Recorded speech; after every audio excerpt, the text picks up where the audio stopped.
Hi, everyone. This is Liz Easton, and I wanted to take a quick second to invite you to listen in to the PC Book Club. Wait, I need to start again. Hi, everyone.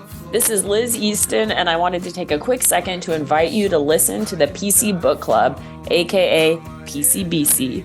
Every so often, Ricardo Avila and I chat about the books that you should be reading right now. It's just like sitting on your own private book club discussion, only there's probably slightly more references to true crime and Charles Dickens.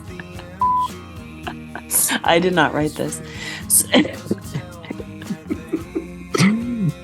We may have to re-record that anyway, because I think you just said it's just like sitting on your own private book club. She did. That was great. Sitting on a book club. Sitting on a private book club. That's pretty racy.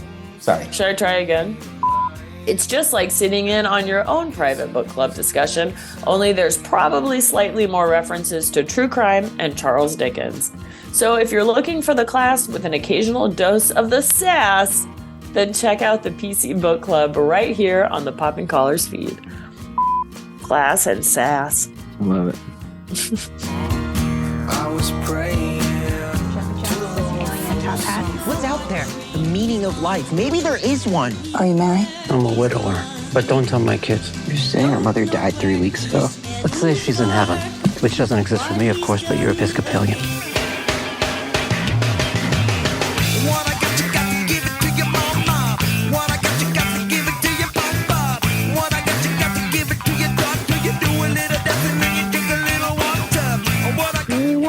Welcome to Poppin' Collars, the podcast that lives at the intersection of popular culture and faith. My name is Betsy Carmody, and I am one of your co-hosts, and I am here in beautiful Alexandria, Virginia, on the other side of spring break, heading into the beautiful spring. The trees are going off. Kids are feeling better.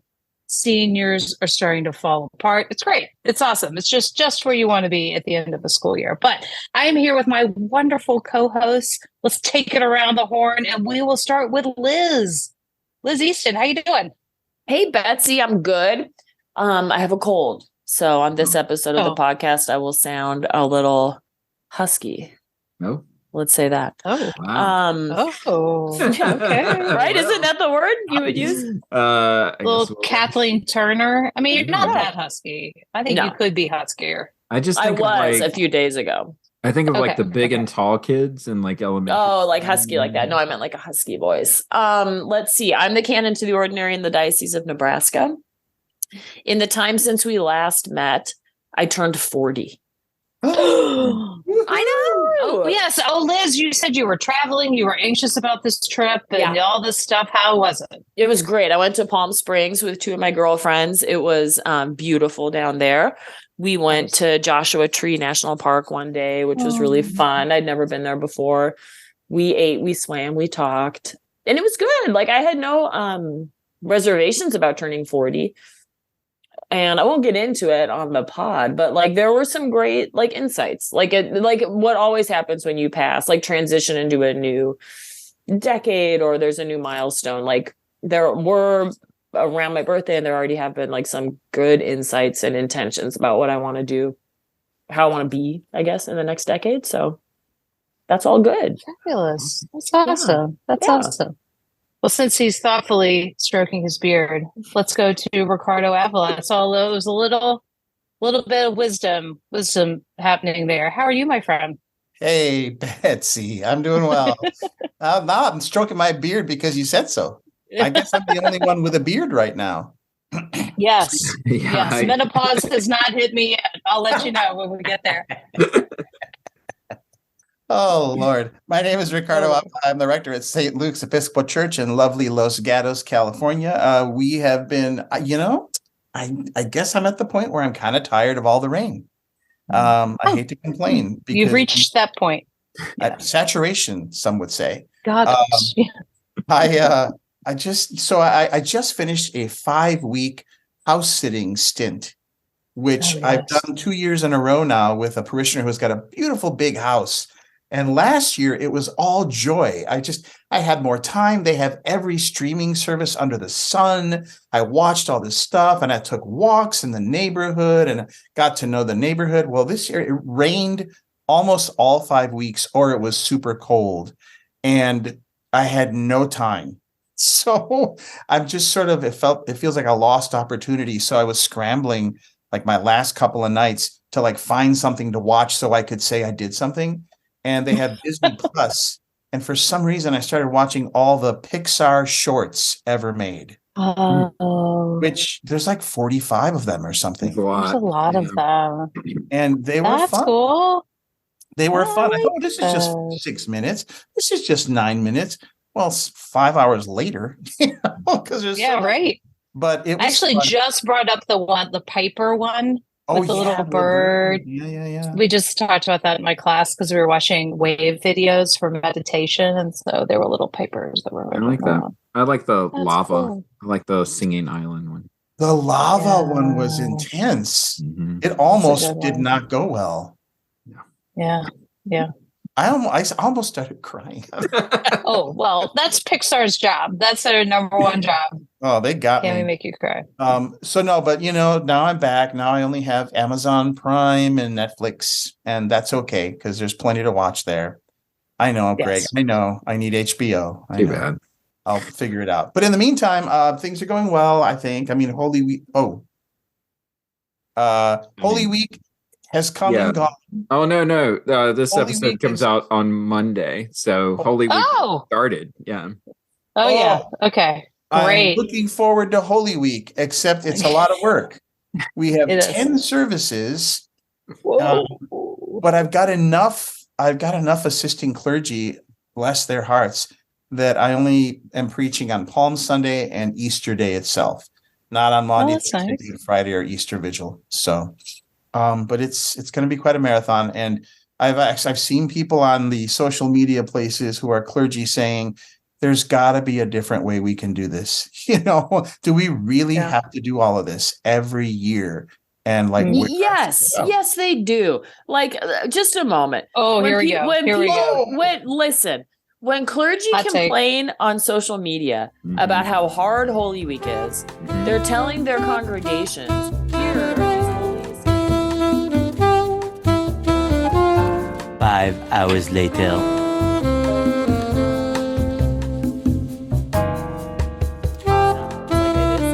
Right. It's really hard. But when you do it on social media in front of lay people. Wow. So just for the record, listeners, that I'm sharing You now love myself. Holy Week. And also, it wasn't me who did the sharing. I know. Yeah. No, I do love every Holy Week. I think of you, Ricardo, because I think of us at our field of the parish doing Oh. that Tenebrae service, and we kept turning the lights out, and we didn't quite think about the fact that the lights were going to start to get low enough that we weren't going to be able to see the light panel anymore. Because Mm. the rector had wanted to bring Tenebrae back, right? Right. And so there we were, and I'm like just whispering to Ricardo, and he's like, all I could see is his teeth in the darkness. Anyway, it was a great service. It was Wow. a great It was a good learning service. experience. Okay. Last but not least, the man Oh my who God. loves Holy Week, who can't get enough of Holy Week, Greg Knight. I love Yeah. it, especially when before Holy Week even starts, I get to do my spring carnival and egg hunt at the Church of Bethesda by the Sea in Palm Hold Beach, on. Florida. Hold on, what? Yeah, April 1st. You do an egg hunt before Before Easter? Yeah. That is one of the few things that I will not tolerate. I'm sorry. Okay. All right. Time I'm out. Time the F out. sorry. Yeah. Takes When am I I'm supposed to do it? on Easter. Easter. Easter Day. On Easter Day with Yeah. with Yeah. 4 services that morning. I'm supposed Yep. to do it on Easter Day. Yep. No. Because it's still Lent. It's still No. Lent right now, Greg. I'm sorry. still lit. No. There's no way that you could Still lit. coordinate it. There's no way that you could get multiple can. age groups into the garden. There's no way. Impossible. And the other Yeah, thing I'd is, I'll come down. I'll be your egg hunt consultant. next year. I'm sorry. I'll do it. this has nothing I'm to do sorry. with Easter. This is a I'm pagan sorry. celebration of spring. And Uh-oh. I am all bunny Oh, rabbits. so you and think you're eggs. in the right because you're after the first day of spring? You think it's fine. And you're doing it on Dude. April Fool's Day. What are you just saying trying about I'm trying to religion? get 400 people to Bethesda to have a good time at an egg hunt. That's what I'm doing. Wow. You It guys is do. evangelistic. You can get people from It the community is. back for Easter. Yeah. I gotta say, I'm not precious about this stuff. I put up my Christmas tree after Thanksgiving. I do my egg hunt before Easter. That doesn't matter. Well, actually, so there's a reason why we do this. It's because we used to do the egg hunt on Easter Day, but the garden had to be secured by Secret Service in 2017. Oh, So we that couldn't was do it on another Sundays problem. then. So we had to move it to Saturdays anyway. So it's fine. Now I know who to blame. Now That's I know right. who to blame. Oh. Got it. Killed Easter. So, Say no more, Greg. Say no more.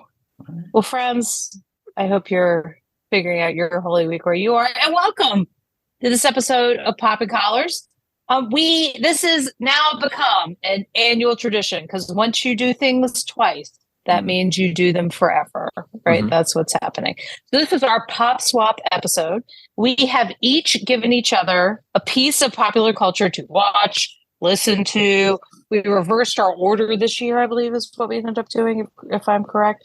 And it's because we all have blind spots, right? We all have blind spots. Last year, I got to watch Casablanca, which I had never seen before. Yeah. Ricardo's, he'd given me a list of 7 to 10 movies, and I got to pick from that. And they were ranked, I'm going to say. And so this was the first one that I hadn't seen. So I think this is a fun activity. I think it exposes you to something that maybe will be with you forever, or it might be some weird thing that someone made you watch and then you're never going to go back to it again. So I'm intrigued to see the reviews. Greg has got the bag. Let's do it. So I think the way that we do this is I pull out one name and then we go in order from there. So like I'll pull out a name. Oh, yes. Oh, yeah. Yes, Someone. that works. That's Where good. will we Oh. begin? So I have pulled out a G for Gregory, which is me.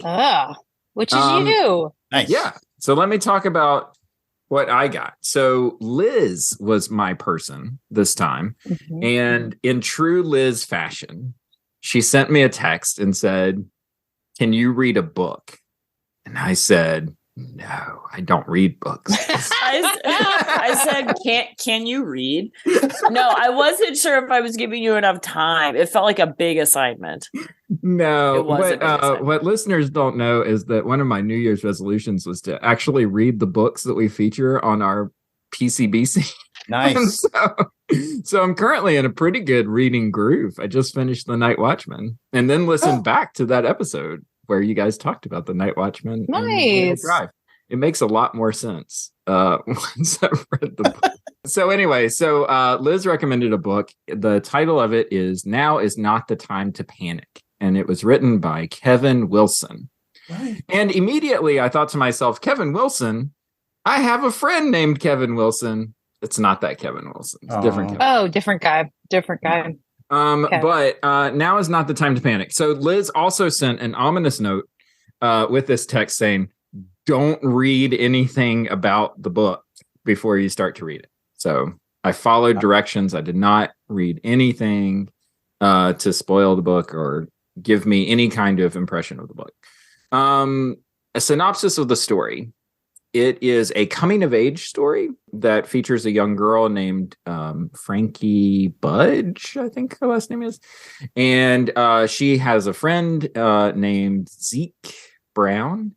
And the two of them are 16 years old, and it's told over a summer in the mid 90s. And they're doing sort of summer teenagery things. But one of the things that they do is they make a piece of art together. She writes this phrase, this sort of nonsensical phrase, and he draws this picture, and they make copies of this thing that they've made together. It's a poster, and they spread it around town, and it causes a bit of a viral sensation around the town, around the country, and so on and so forth. And so the book kind of flashes back to that time.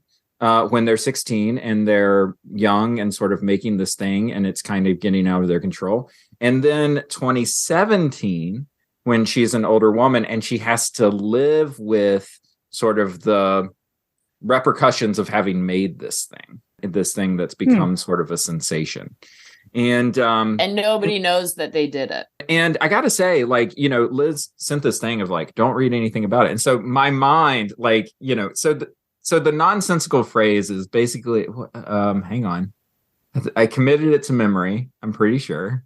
The Edge is a shanty town full of gold seekers. We are fugitives, and the law is skinny with hunger for us.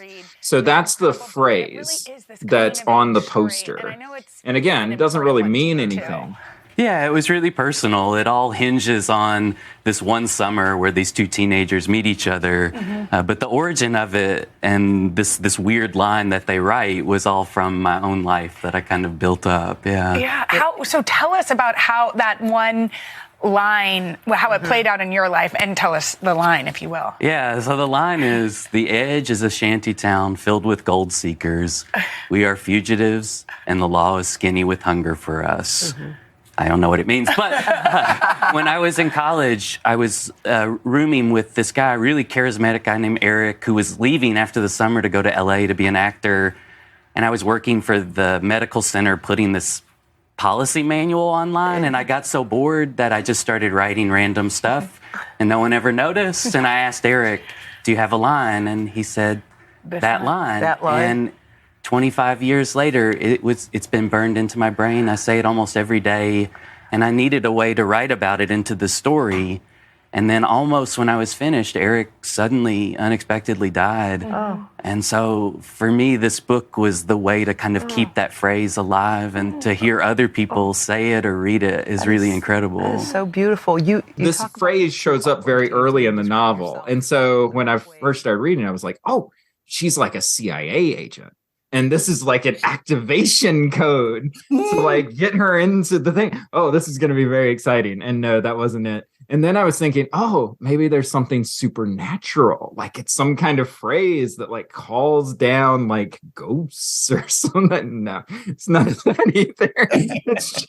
It's just straight up kids making art.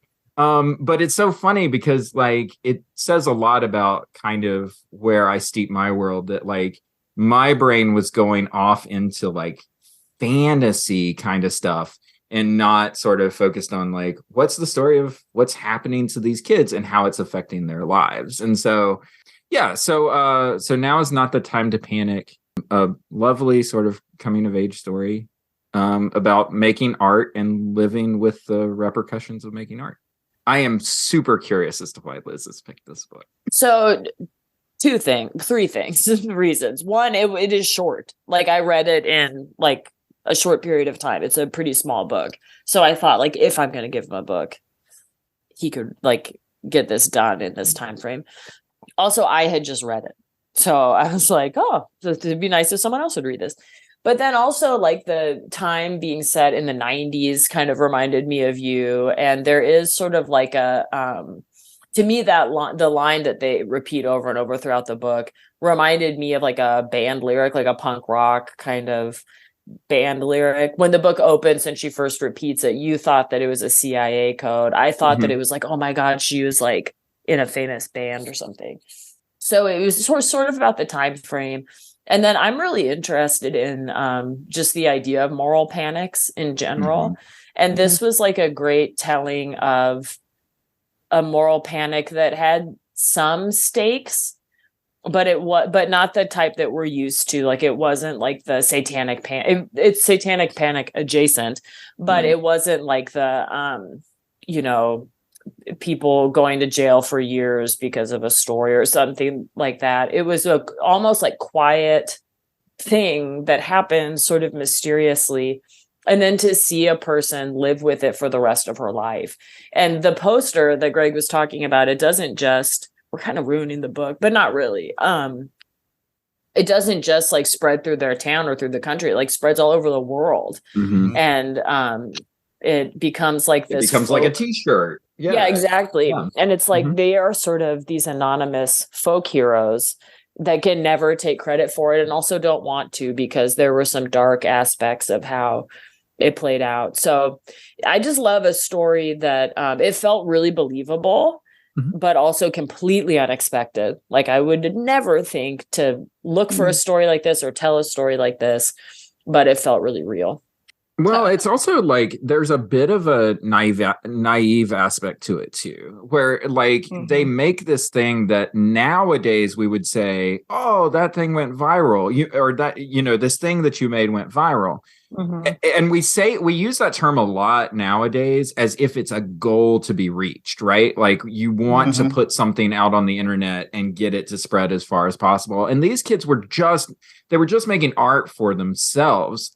They became obsessed with the artwork that they made to the point that they just put it up all over the place. And then that made other people obsessed with it. So it wasn't like they had a goal of like getting this art to people. They just loved what they made. And there's something kind of precious about that has to be pre-internet. Because if it exists in an internet age, then the goal is to get it to spread. There's something kind of lost, I think, for sort of post-internet generations of like, that there's something that art is a commodity that has to like either have a ton of likes and shares, or it has to make you a lot of money. And I don't think, I mean, popular art, certainly that's always sort of been the case, but I don't think that was always the case for artists for a long time. And this story really captures that of like the thrill of creating that has no intention of like spreading or selling, that kind of thing. Yeah. That's awesome. Right. Yeah. Very cool. Okay. So name the book again, Greg. What's the book? Now is Not the Time to Panic by Kevin Wilson. And that was Liz's pop swap for me. Thank you, Liz. All right. So now we get to talk about what Greg gave me. Greg, can you tell us a little bit about this piece of cinema? Wait, me? You tell people. Yeah, you tell people what it is that you watch. All right. All right. So when Greg gave this to me, let's go to the text. For the pops, I have your pop stop item. It's the movie Strawberry Mansion. It used to be on Hulu. Not sure if it's still there or not. He then later said, I don't think you're going to like it. I feel like he might have said that to me. But he knew this was going to be a hard one for me. I don't know how. How did you know this would be hard for me, Craig? I mean, it's a weird movie. But it's a weird ass movie. Okay. So this is a movie called Strawberry Mansion. It came out in 2021. The premise behind the movie is that we're in the year 2035. And evidently for a while, people have been recording their dreams. And from those recordings, their dreams are taxed. So items will show up in their dreams. And it's like, oh, here's a hot air balloon. 35 cents, please. Right. And so you have to audit your dreams have to have essentially a tax return. And they've been doing it so long, the technology has changed. You used to record them on VHS, and now there are these like thumb drive type things. It starts out very surreal, and you eventually figure out you're in someone's dream. And I was like, this feels like a movie that I might have agreed to watch in college to show that I was cool. I'm here to perform a preliminary audit. It appears we have no tax records for you or your property. Ooh. And I couldn't help but notice all the tapes have been not updated to the new format. You know, the air sticks became mandatory 7 years ago. I guess I lost track of time.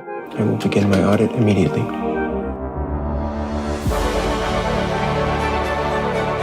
He's waking up. Where's Bella? You want to kiss me? What? Do you believe that your dreams are your own? Of course. I want you to look at this. You find anything interesting on the tapes? I think I'm losing my mind. They're trying to kill you. Come on, we have to go. Well, why are they trying to kill me? I can't breathe! Because of what you know. Captain! A blue demon! Bella! No sign of Bella. Gotta find her. You've been a bad boy. Excuse me. I've been a bad boy. Death to all bad boys.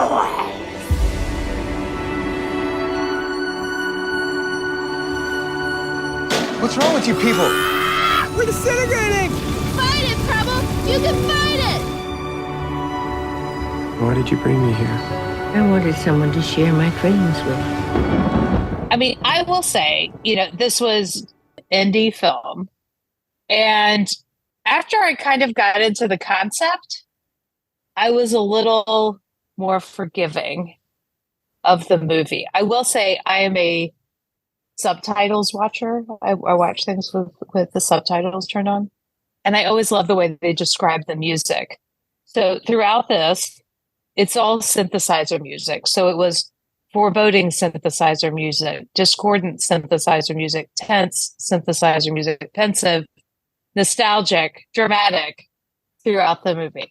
Now, Greg, I did enjoy it in the end.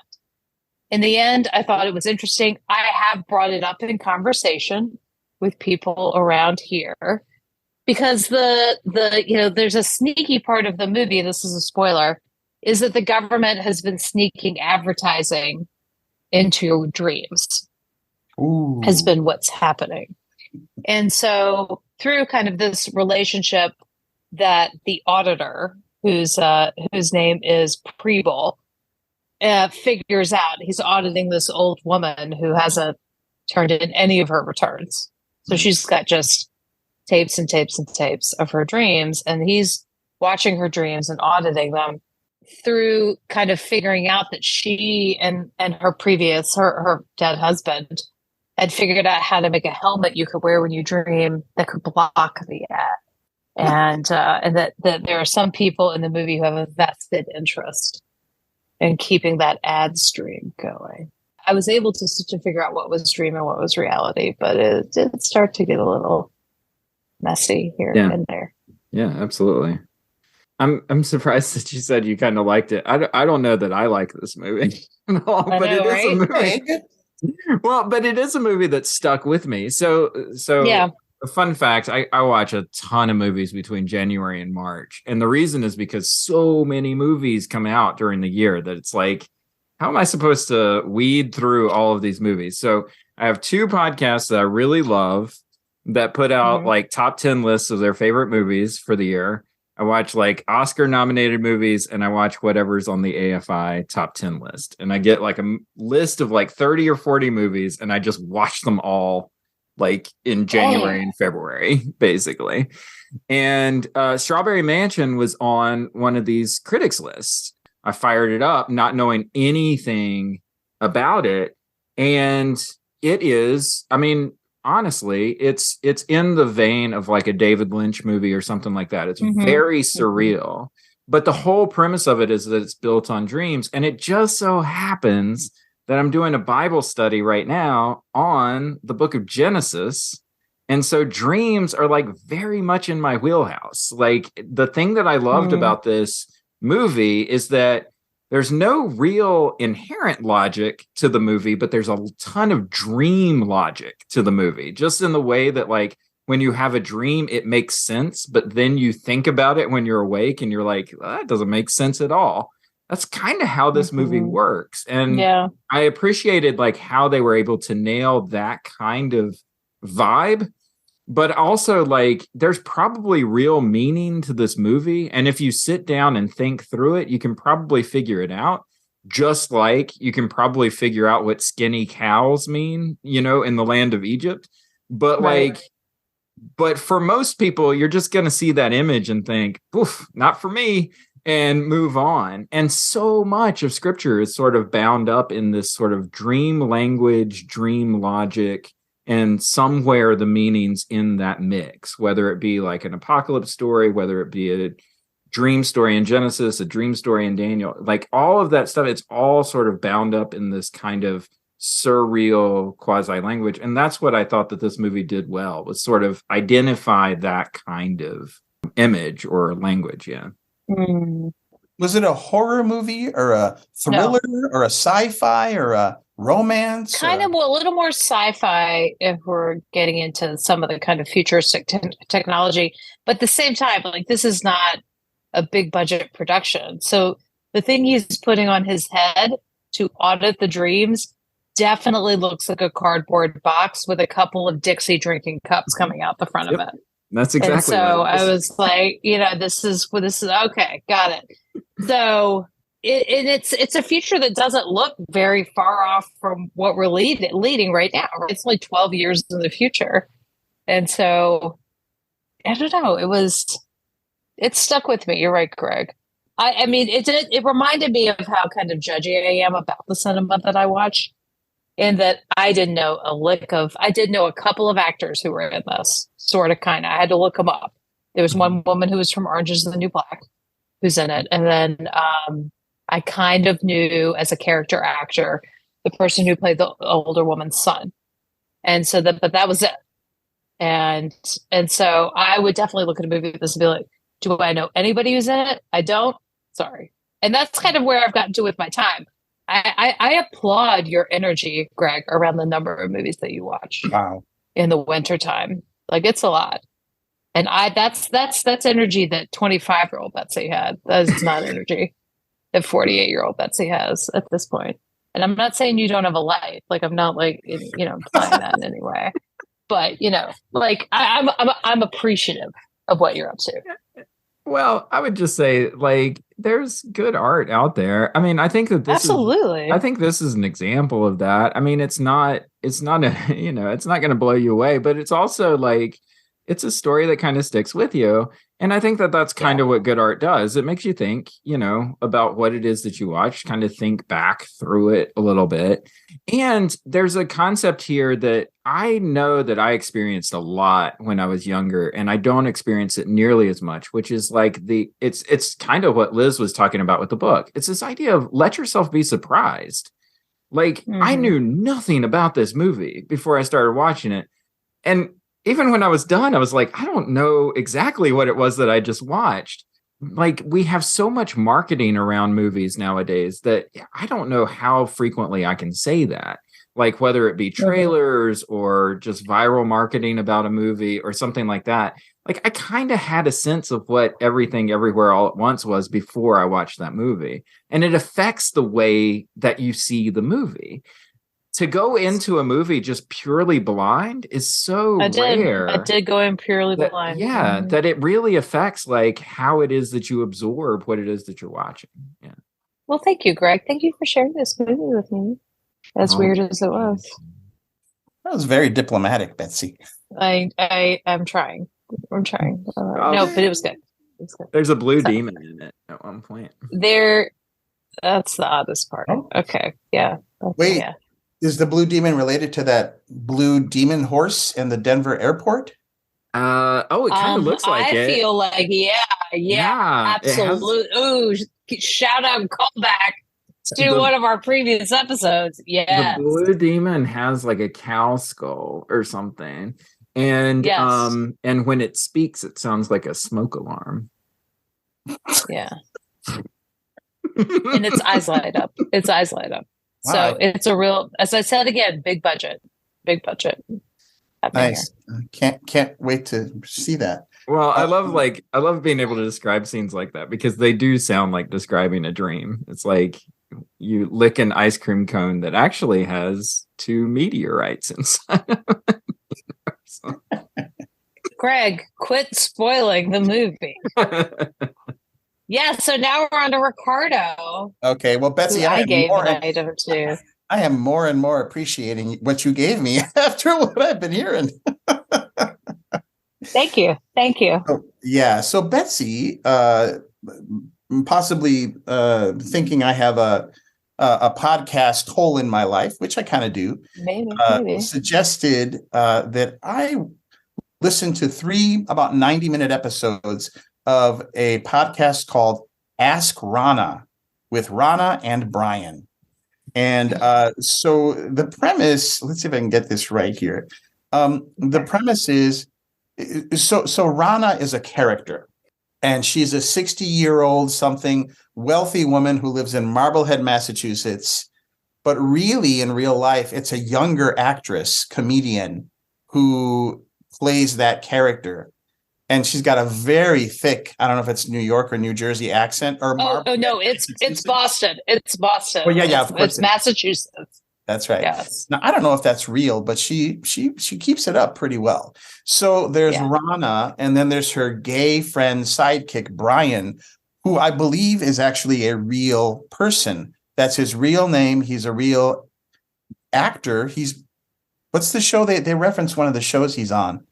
He's on 911. 911, that show that has Angela Bassett on it. And and he's appeared on like Modern Family. He's appeared on like a bunch of different things, but yeah.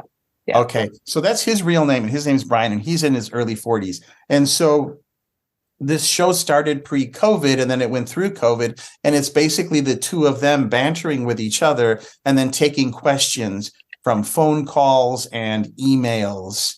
And it's everything from relationship questions to what to do with family stuff. I mean, it runs the gamut. I got 3 episodes to listen to, and I have to confess so then in each episode that I heard, there's a special guest star. Now, I didn't know any of these people, but the first one is an actor named Justin Kirk, who, when I looked him up, I recognized the face, right? So he's in things. He was in Angels in America, that when HBO did the show with Emma Thompson. He's in Weeds. He's been in the most recently in Perry Mason. So he's kind of all over the place. Yeah. Okay. So Justin Kirk was the guest in the first episode. And then a couple named Paul and Janie Tompkins, who have their own podcast. And they were funny. And then the third guest is someone named John Gabris, who I looked up as well, did not recognize, but I guess I did not recognize him. I just like the content of that episode. So okay. So here's the thing: Ask Rana, 60-something, Boston accent, Brian, gay actor in his 40s. Long story short, it's a talk. It's a sort of a banter show with a guest, and then you answer questions. But here's my question to you. Someone wrote into us, and they said that during the pandemic, they've been using a bidet. Okay? Great. Brian's been pushing a bidet called Tushy on his other program. It's a great bidet. It's some sort of a bidet you attach to your toilet. It's very easy to use. They say that the bidet works well, but not entirely. Conan has put on his glasses and I think is doing hard research right now. I am. These are, first of all, they're sunglasses, but the prescription, and they allow me to. So I look sight impaired, but I'm not. I'm just writing down the facts here because I take this very seriously. Are they French, those glasses? They are actually. Yeah. Very good. Jacques Marie Ma. Yes. Wow. God, she's good. I know. You're very good. You're very good. In any event, they want to know, they've come to us because they say they still need to use a little bit of toilet paper, and they want to know what the world's best toilet paper is. And Conan, you have been famous. You've been rich and famous and traveling the world with Minions for a long time. And and on top of that, you've done comedy tours, et cetera, et cetera. I want to know if you can tell us what either your favorite toilet paper is or the best toilet paper you ever used. I don't have a brand that I use. Okay. It's very important to me to get it done right. So for years, I've had my assistant special order me, and it's made actually for me a 9-ply. It's the only 9-ply toilet paper in the world. Otherwise known as a towel. Well, some people would call it a towel. You know what? I would say it looks suspiciously like a towel. Right. I give my assistant Sona quite actually. Probably several $1,000s a year to get me to lay in a good supply of this 9-ply toilet paper. And she does return with what does, now that you bring it up, suspiciously look like a bunch of pretty cheap towels, hand towels. Right. But I do use those. They're very soft. I put a little vinegar on it. Don't ask why. Initially, I didn't like it. Because when they start their banter, I was just like, they're so kind of obnoxious. I thought I wouldn't want to be in a room with them. They're a little scary because their banter is so sharp and so fast, and people like that kind of scare me. They were starting a Patreon something or other that you can pay extra for, and so it felt like a big old advertisement for the things that they're doing. And so I was getting into this is tedious, but then they started answering the questions, and they're really sharp. This guy writes in, I guess he's a gay man. He's been seeing his therapist for 3 years, and it's on Zoom because it's virtual, right?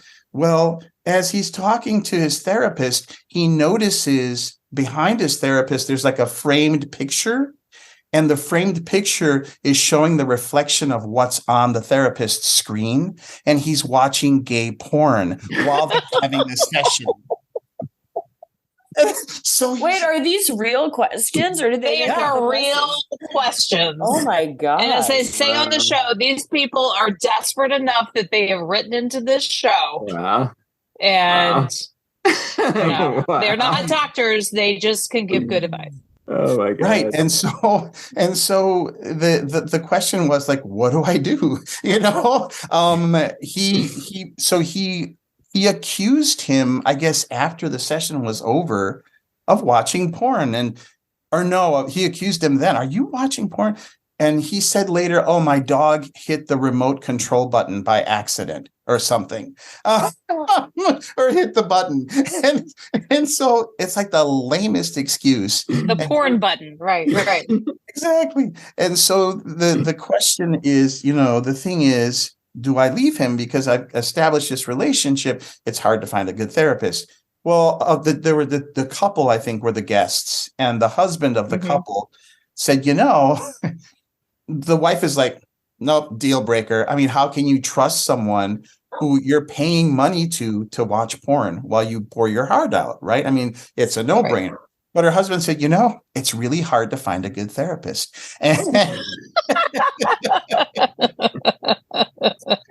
And he said, I was with you that it was a deal breaker until he said he's been seeing him for 3 years. So presumably there's something that works here. And also, we're only human. And this whole Zoom thing and this whole online thing, has got us a little crazy. And so I think he should have another session. And they're like, oh, pay him to confront him? No, but and talk it through. So, this is a real boundary crosser. And then Rana, who also is very sharp, she said, it might be that he felt he had to do the dog thing, like to lie so blatantly about the dog, because he could get in real trouble. If he admitted to doing this, he would lose his license. So, it was a dog, or, it was a misunderstanding. But so I was very kind of impressed with how they actually nuanced it pretty well. And they were really funny as they were answering. I mean, in this context, they are really funny. They're not scary because they're really focused on someone else's problem and really trying to solve it. And then when the funny comes out, it's in service to that. So part of the show I really like. So they were good, but all the stuff about selling their products, and I don't know what's true and what's a lie sometimes. And they were talking about stuff because it's a lot of improv. Right. So they're both really improv artists as well as being actors, I think, in their own right. So a lot of it is improv, and some of it is kind of fun. They actually do an amazing gift guide because Rana's Jewish, and so it's called Ronica. And so they do an amazing gift guide in November on their episodes. And I will say I've received gifts off of the Ronica list, and I have given gifts. Like they do nice price points. But they do kind of have this glamour of liking the luxurious things. And I don't know how they know so much. They know a lot. Like the character of Ronica feels completely real when I listen to it. That she loves cashmere sweatsuits. She knows all about Prague. And I'm just like going, what is happening? But the sincerity of the advice is what I think keeps me coming back. Because you're right. If it was all just about selling me coffee, and they now have a Negrana, which is a Negroni derivation, it's kind of fun stuff. But my sister turned me on to this podcast, and I finally gave in and started listening over Christmas. And all of January, it was the only podcast I listened to. And I let all my other podcasts stack up. And I just listened until I had to take a break. But to sail through COVID with them, to revisit, like Emily was like, you got to go back and listen from the beginning because there's a lot of inside jokes. And so I was very sensitive about what I picked for Ricardo. So that they were episodes he could enjoy that didn't feel like they dipped too much into the past or whatever. But I think a lot of the compliments people have given them, you helped me get through this and, like that sort of stuff. I think it's all really real for people. Yeah, that was the other thing. You're right. That they open each episode, or at some point in each episode, they read their positive reviews, and a lot of people are like, "You've really helped me get through COVID. I've been so depressed, but you guys are a light to me, and you're so wise, and you're so fun and funny, and you give me hope." And I thought, you can't really shake a stick at that. You gotta. That's good stuff. All right. Here we go. All right. Last but not least, it's my turn. I'm going to try not to dissolve into like a coughing fit at some point. So I might talk kind of quietly. Ricardo gave me his recommendations. Here's how that happened. We were talking and he was like, well, you've seen a lot of movies. You've seen a lot of TV. I don't know what to give you. And then he was like, maybe I could give you an album. That's what he said. An album to listen to. And I was like, absolutely. Do for me with music what you did for Betsy with film last year. There's probably tons of albums that I haven't listened to. He said, great, I'll send you a list. You can pick the one that you haven't listened to. And I was like, I can totally do that. Awesome. Then a few days later in my email, I get an email from Ricardo asking me to listen to 4 albums. Wow. Which I want to say, he justified that by saying, I know it sounds like a lot, but Betsy gave me 3 90-minute podcast episodes. And this will take you less time, is what he said. Damn. And you know what? He also tends to say, I've got 3 things. Right. So, it's just 4 things. Wow. So I have literally never done more homework for this podcast than I did for this episode tonight. But and here, this is what's interesting. And this is about me. It's not about you, Ricardo. In my work in transition ministry, I do a lot of work on implicit bias. And so much about bias is, I do it when it comes to like hiring and calling clergy to congregations. So much about bias is about like the social cultural biases that we all have, but we also have our own individual biases that come from our own experiences. So like you might not like this guy because he reminds you of that guy. You know what I mean? And you don't always know. It's like subconscious. So what I realized as I was going through this exercise of listening to the 4 albums that Ricardo gave me to listen to is the resentment I hold from all the men in my life who have said at some point, you've just got to listen to this album. For women, when you're dating a guy, they're usually the music expert. Then this is heterosexual couples. They have really good taste in music. They know things that you don't know. And then they give you an education. So I realized that part of my procrastination on my preparation for this episode was like, I don't need anyone telling me what to do. So music mansplaining. Musical mansplaining. Oh my gosh. Musical mansplaining. Exactly. Am I right, Betsy? This is a thing, isn't it? You're correct. I just dropped a cough drop somewhere on my person. Oh, there it is. Downer shirt. Wow. This is a crazy episode. Wow. This is amazing. So Liz, I almost feel like I have to defend myself, but you do not. I was just mansplaining. No, this was literally your job. It was literally your job for this episode was to give me something to listen to. But there was something about it being music that I was like, oh, this feels familiar. But as I said, that's about me and not about you. You recommended 4 excellent albums. I didn't listen to all of them in their entirety because, frankly, I was running out of time. Ricardo, why don't you tell them the 4 albums that you picked for me? Okay, I will. I just sort of want to say, technically, there are 3 albums and an EP. Which that's like Greg Knight rules right there. I feel okay. So I shouldn't have done it. I got very excited. And again, you can cut this out of the podcast, but just sort of say, you said I don't know a lot about music. I'd love to hear more about that. And so True. I sort of feel like I maybe was set up on that one. I don't know. Again, this is about me. It's not about you. Okay. So here are the 4. And initially I thought, well, let's, I'll say, listen, like with Betsy last year, the first one that you don't know, listen to that one. And then I got very excited. I couldn't decide. And I said, well, just listen to all 4 and highlight something you want to highlight. So my first pick was an old Bob Dylan album called Bringing It All Back Home, which I think is my favorite Bob Dylan album. And I believe it's from 1965. It's when he was making his transition from folk into kind of rock. And so these three albums, Bringing It All Back Home, Highway 61 Revisited, and Blonde on Blonde, were this really creative mix of like still some old folk, but some new rock. And this one's my favorite. So I picked that one. And that's the one that I did listen like from start to finish. I listened to it on a walk. I knew a lot of those songs, but I had never listened to them in order. The second one I gave her to listen to was Everything But the Girl, Amplified Heart, which I loved in the 90s. And then the third one is a compilation CD called The Revolution Will Not Be Televised by Gil Scott-Heron. 1974. It's sort of a compilation of kind of his best songs from, I think, 3 albums prior. And then the fourth one is an EP by Sinead O'Connor called Gospel Oak, which I loved when it came out in, 2000 or something. So those are the 4. I feel bad just listing all of those. That's a lot of work.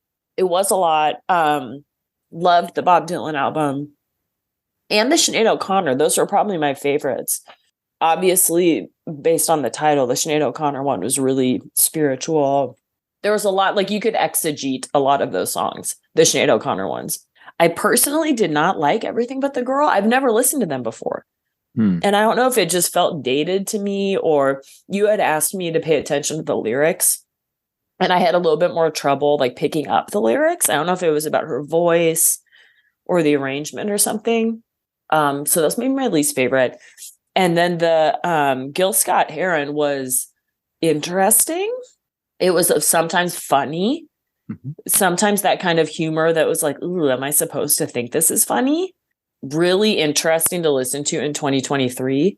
Like some stuff that you think like, oh my God, I can't believe he's saying that. And if somebody said that today, like, could you?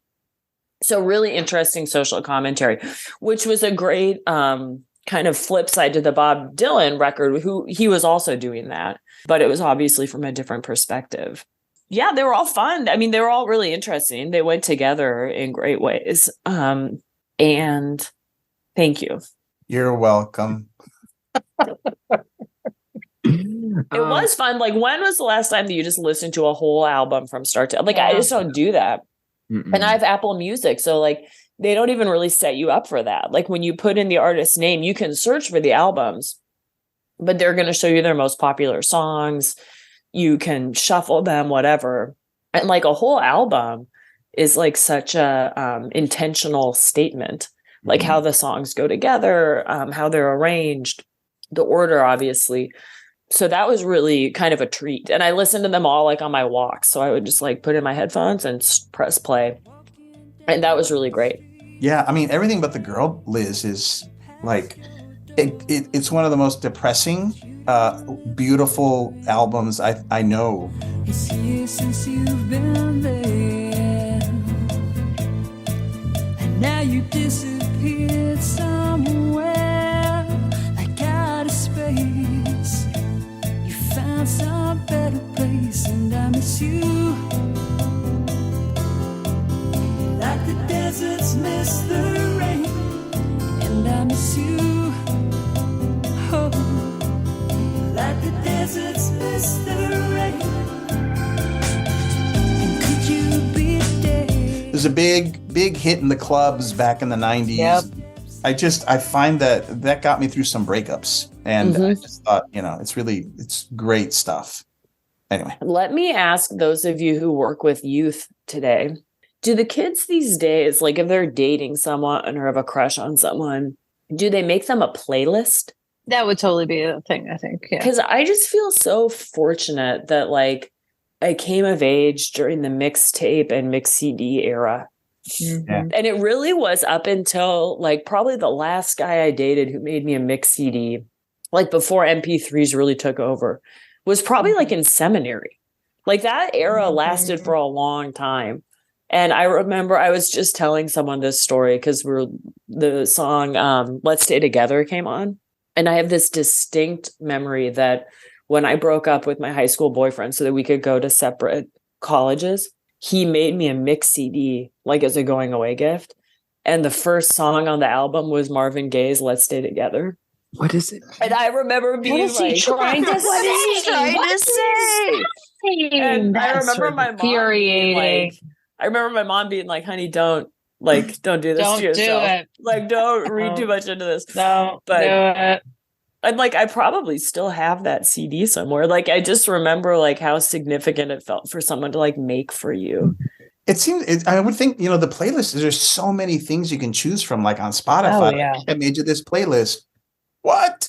But it's almost too much. It doesn't feel earned or hard earned. You sit there, especially with a cassette, where you have to time the end of it to work, and I will take notes and how many minutes is left and the CD to a certain extent as well. And it felt like such a little, I made this thing. I actually mass produced my mixes of CDs and would mail them out to like 50 friends. It was kind of crazy. There were like 5 of those. And then seminary happened and I stopped being cool, as you all know. Well, yeah, that was pretty 2005 or so. obvious. Yeah. But like Everything But the Girl, that Amplified Heart CD, I was with 2 different guys, one straight, one gay, and that was on, and they burst into tears because of like the guy was like, he'd just broken up with his girlfriend and he was drunk and he put it on and he was giving me a ride home. And I had a little crush on him and he starts crying, which of course makes you have a bigger crush on someone. I mean, Oh, yeah.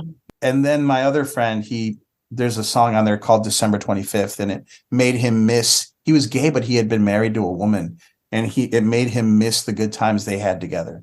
So that's the power of music, I think. Absolutely. 100%.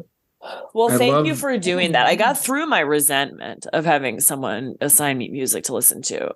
Okay. Well, because you said you had Apple Music and you're always looking for new stuff. I literally spent at least as much time as you did, I think, Aw. going through all this stuff, like 5 hours. And so Wow. I have all these, I have like 60 more that it's like, if you ever want to check them out, I'm happy to send them, but I don't Yeah. want to piss you off. You wouldn't piss me off. It was fun. Like really the only Sinead O'Connor I've ever heard is Nothing Compares to You. Yeah. So it was great. Yeah. I love that we all kind of leaned on our own thing to recommend. So it's like, I'm the movie person. Betsy's got like long form, kind of like TV podcast thing. Ricardo's music, Liz's books. Like we kind of all went back to our thing to like recommend. We did. Well, I mean, some of it is also if you're enjoying something and you really dig it. I mean, I am the kind of person who likes to dig it with other people. I mean, some of what I like about the podcast, the Ask Verona podcast, is that my sister listens to it, so we can like talk about it. Like it's just fun to be able to talk about it with somebody else, whether it's music or bookstore. Strawberry Mansion.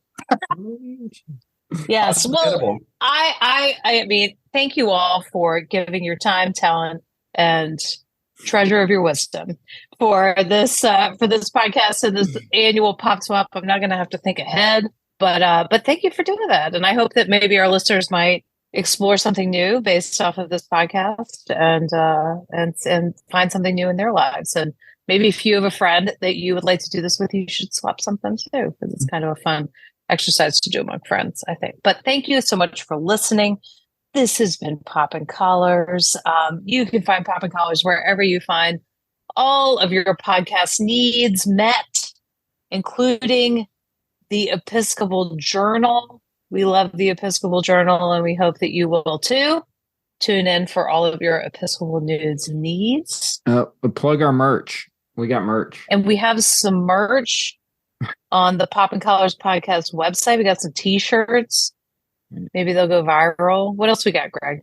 We got buttons, stickers, coffee cups, stickers.